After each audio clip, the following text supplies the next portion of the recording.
ನಮಸ್ಕಾರ ಎಲ್ಲರಿಗೂ. ಇವತ್ತಿನ ವಿಡಿಯೋದಲ್ಲಿ ಸೂಪರ್ ಆಗಿ ಒಳ್ಳೆ ಟೇಸ್ಟ್ ಆದಂತ ಮಟನ್ ಬಿರಿಯಾನಿನ ಮಾಡ್ತಾ ಇದೀನಿ. ನಾಟಿ ಸ್ಟೈಲಲ್ಲಿ ತುಂಬಾನೇ ರುಚಿಯಾಗಿರುತ್ತೆ, ತುಂಬಾ ಟೇಸ್ಟ್ ಆಗಿರುತ್ತೆ. ವಿಡಿಯೋನ ಸ್ಟಾರ್ಟಿಂಗ್ ಇಂದ ಕೊನೆವರೆಗೂ ನೋಡಿ. ನಮ್ಮ ವಿಡಿಯೋಗಳು ನಿಮ್ಗೆ ಇಷ್ಟ ಆದ್ರೆ ನಮ್ಮ ವಿಡಿಯೋನ ಲೈಕ್ ಮಾಡಿ, ಮತ್ತೆ ಶೇರ್ ಮಾಡಿ, ಮತ್ತೆ ನಮ್ಮ ಚಾನೆಲ್ನ ಸಬ್ಸ್ಕ್ರೈಬ್ ಮಾಡೋದು ಮಾತ್ರ ಮರಿಬೇಡಿ.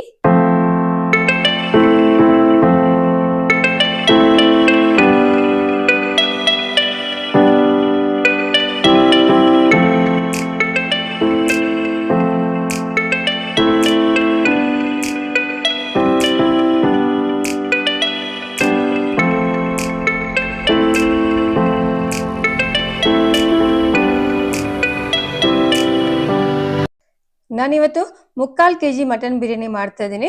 ಸೊ ಡೇಕ್ಸ ಬಿಸಿ ಆದ್ಮೇಲೆ ಎಣ್ಣೆ ಸೇರಿಸ್ಕೊಂತಾ ಇದ್ದೀನಿ. ಎಣ್ಣೆ ಕಾದಾಗಿದೆ. ಈಗ ಗರಂ ಮಸಾಲೆನ ಸೇರಿಸ್ತಾ ಇದ್ದೀನಿ. ಚಕ್ಕೆ, ಲವಂಗ, ಏಲಕ್ಕಿ. ಈಗ 2 ಈರುಳ್ಳಿ ಸೇರಿಸ್ತಾ ಇದ್ದೀನಿ. ಈರುಳ್ಳಿ ಚೆನ್ನಾಗಿ ಫ್ರೈ ಆಗಬೇಕು, ಬ್ರೌನ್ ಆಗೋ ತನಕ ಚೆನ್ನಾಗಿ ಫ್ರೈ ಮಾಡಬೇಕು.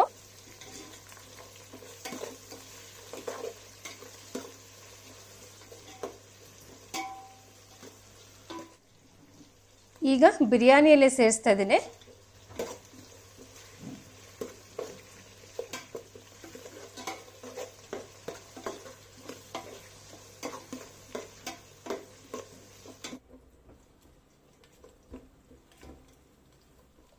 ಈರುಳ್ಳಿ ಇಷ್ಟು ಬ್ರೌನ್ ಆಗಿದ್ರೆ ಸಾಕು. ಈಗ ಅರ್ಧ ಕಪ್ ಅಷ್ಟು ಶುಂಠಿ ಬೆಳ್ಳುಳ್ಳಿ ಸೇರಿಸ್ತಾ ಇದ್ದೀನಿ.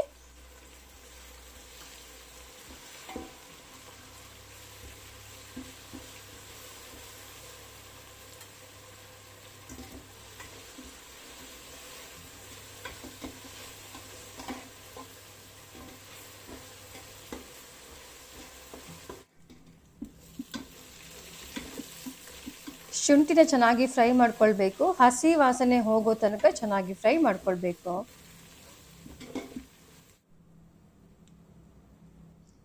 ಈಗ ಕೊತ್ತಂಬರಿ ಸೇರಿಸ್ತಾ ಇದ್ದೇನೆ. ಹಾಗೆ ಪುದೀನ ಸೊಪ್ಪನ್ನು ಸಹ ಸೇರಿಸ್ತಾ ಇದ್ದೇನೆ. ಜೊತೆಯಲ್ಲಿ 5 ರಿಂದ 6 ಹಸಿ ಮೆಣಸನ್ನು ಸೇರಿಸ್ತಾ ಇದ್ದೇನೆ.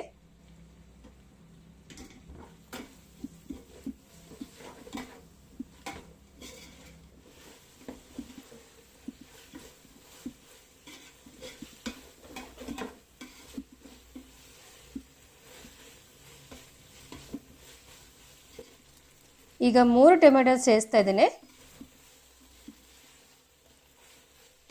ಟೊಮೆಟೊ ಚೆನ್ನಾಗಿ ಫ್ರೈ ಮಾಡ್ಕೊಳ್ಬೇಕು.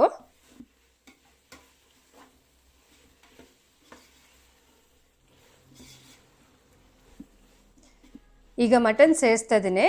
3/4 kg ಮಟನ್ ನಾನು ಆಗ್ಲೇ ಹೇಳಿದಾಗೆ ತುಂಬಾ ಎಳೆ ಮಾಂಸ ಆಗಿದೆ, ತುಂಬಾ ಚೆನ್ನಾಗಿದೆ ಮಾಂಸ. ಎಳೆ ಮಾಂಸ ಆಗಿದ್ರೆ ತುಂಬಾ ಬೇಯಿಸೋದು ಬೇಡ, ಕುಕ್ಕರ್ನಲ್ಲಿ ಬೇಯಿಸೋದು ಬೇಡ. ಹೀಗೆ ಡೇಕ್ಸದಲ್ಲಿ ಬೇಯಿಸೋದ್ರಿಂದ ಬಿರಿಯಾನಿ ತುಂಬಾ ಚೆನ್ನಾಗಾಗುತ್ತೆ. ಹಾಗೇನೆ ಇವತ್ತು ಬುಲೆಟ್ ರೈಸ್ ಇಂದ ಮಟನ್ ಬಿರಿಯಾನಿನ ಮಾಡ್ತಾ ಇದ್ದೀನಿ. ಸೊ ಇಲ್ಲಿ ಬುಲೆಟ್ ರೈಸ್ ಯೂಸ್ ಮಾಡ್ತಾ ಇರೋದ್ರಿಂದ ಮಟನ್ ಬಿರಿಯಾನಿ ತುಂಬಾನೇ ಟೇಸ್ಟ್ ಆಗುತ್ತೆ. ಈಗ ಉಪ್ಪನ್ನ ಸೇರಿಸ್ತಾ ಇದ್ದೀನಿ.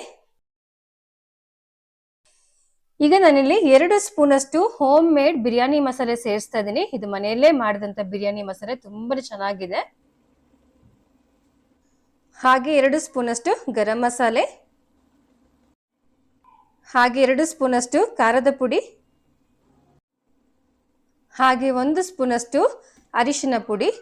ಎಲ್ಲವನ್ನು ಒಮ್ಮೆ ಹೀಗೆ ಚೆನ್ನಾಗಿ ಫ್ರೈ ಮಾಡ್ಕೊಳ್ಬೇಕು.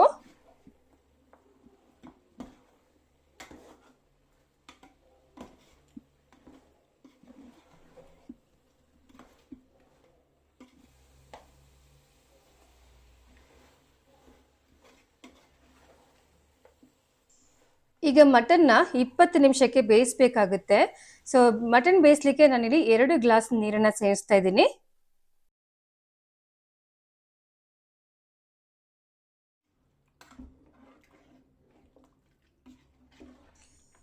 ಈಗ ಮಟನ್ನ 20 ನಿಮಿಷಕ್ಕೆ ಬೇಯಿಸ್ಲಿಕ್ಕೆ ಬಿಟ್ಬಿಡೋಣ.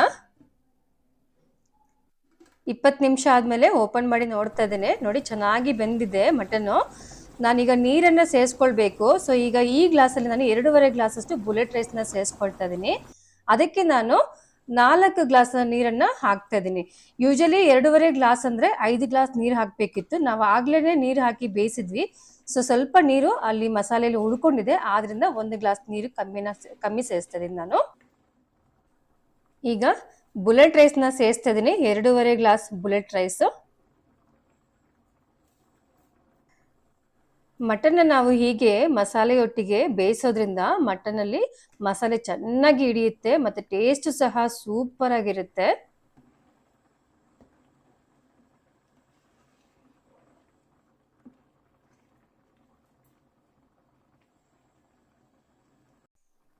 ಈಗ ಒಂದು 10 ನಿಮಿಷಕ್ಕೆ ಬೇಯಿಸ್ಕೊಳ್ಳೋಣ ತಟ್ಟೆನ ಮುಚ್ಚಿಟ್ಟು.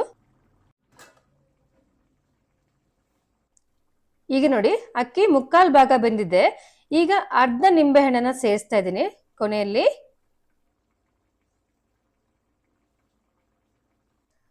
ಹಾಗೇನೆ ಒಂದು ದೊಡ್ಡ ಸ್ಪೂನ್ ಅಷ್ಟು ತುಪ್ಪವನ್ನ ಸೇರಿಸ್ತಾ ಇದ್ದೀನಿ ಇಲ್ಲಿ ನಾನು. ತುಪ್ಪ ಕೊನೆಯಲ್ಲಿ ಹಾಕೋದ್ರಿಂದ ಒಳ್ಳೆ ಫ್ಲೇವರ್ ಕೊಡುತ್ತೆ, ಹಾಗೇನೆ ಒಳ್ಳೆ ದಮ್ ಆಗುತ್ತೆ ರೈಸ್. ಆದ್ರಿಂದ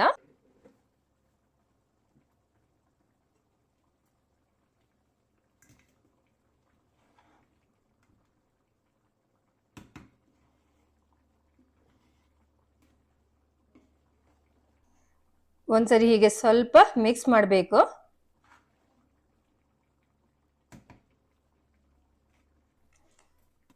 ಸೊ ಈಗ ಒಂದು 5 ನಿಮಿಷಕ್ಕೆ ದಮ್ ಕೊಟ್ರೆ ಸಾಕು. ನಾನು ನೋಡಿ ಇಲ್ಲಿ ತಟ್ಟೆನ ಮುಚ್ಚಿಟ್ಟು ಒಂದು ಹೆವಿ ಆದ ಕಲ್ಲನ್ನ ಇಟ್ಟಿದ್ದೇನೆ. 5 ನಿಮಿಷಕ್ಕೆ ಹೀಗೆ ಬೇಯಿಸ್ಕೊಂಡಿದ್ದೇನೆ. ನೋಡಿ 5 ನಿಮಿಷ ಆಗಿದೆ, ಒಳ್ಳೆ ದಮ್ ಆಗಿದೆ, ಒಳ್ಳೆ ಪರಿಮಳನೂ ಬರ್ತಾ ಇದೆ, ಮನೆಯೆಲ್ಲ ಒಳ್ಳೆ ಪರಿಮಳ ಬರ್ತಾ ಇದೆ. ಈಗ ನೋಡೋಣ, ಅಕ್ಕಿ ಮಿಕ್ಸ್ ಮಾಡಿ ನೋಡೋಣ ಹೇಗಾಗಿದೆ ಅಂತ. ನೋಡಿ ಒಳ್ಳೆ ಉದುರಾಗಿ ಅನ್ನ ಬೆಂದಿದೆ, ಹಾಗೇನೆ ಮಾಂಸನೂ ಸಹ ತುಂಬಾ ಚೆನ್ನಾಗಿ ಸಾಫ್ಟ್ ಆಗಿ ಬೆಂದಿದೆ. ಕುಕ್ಕರ್ ನಲ್ಲಿ ಬೇಯಿಸಿದ್ರೆ ಮಾತ್ರ ಸಾಫ್ಟ್ ಆಗುತ್ತೆ ಅಂತ ತಿಳ್ಕೊಳ್ಬೇಡಿ, ಹೀಗೂ ಸಹ ಬೇಯಿಸಿದ್ರೆ ಮಟನ್ ತುಂಬಾನೇ ಸಾಫ್ಟ್ ಆಗುತ್ತೆ. ಸೊ ಈಗ ಸೂಪರ್ ಆಗಿ ಮಟನ್ ಬಿರಿಯಾನಿ ರೆಡಿ ಆಗಿದೆ. ಸೊ ನೀವು ಸಹ ಈ ರೆಸಿಪಿನ ಒಂದ್ಸರಿ ಟ್ರೈ ಮಾಡಿ, ಮತ್ತೆ ನಿಮ್ಮ ಫ್ಯಾಮಿಲಿ ಒಟ್ಟಿಗೆ ಕುಂತು ಖುಷಿಯಾಗಿ ಊಟ ಮಾಡಿ, ಮತ್ತೆ ಎಲ್ಲರೂ ಸಹ ಖುಷಿಯಾಗಿ